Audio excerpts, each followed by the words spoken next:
Roedd Nicodemus yn ddyn clyfar a phwysig iawn. Clywodd Nicodemus am Iesu a'r pethau roedd yn ei dysgu i bobl am Dduw. Roedd am wybod a oedd y pethau hyn yn wir, ac am ofyn llawer o gwestiynau i Iesu. Ond oedd pawb ddim yn hoffi Iesu. Beth os ydy bobl yn ymweld i'n siarad â Iesu, meddai Nicodemus? Beth fyddan nhw'n ei feddwl? Cafodd Nicodemus syniad, aeth i weld Iesu yn y dirgel un noson. Fydd neb yn ymweld i'n y tywyllwch, meddylio.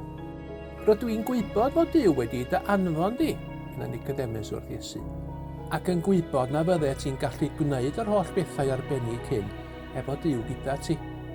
Ond mae rhai pethau nad ydw i'n ei deall. Dywedodd Iesu wrth Nicodemus faint y mae Duw yn caru pawb. Mae angen i ti ddod yn rhan o deulu arbennig Duw, meddai. Yna, aeth Nicodemus adra. Roedd ganddo lawer i feddwl amdano.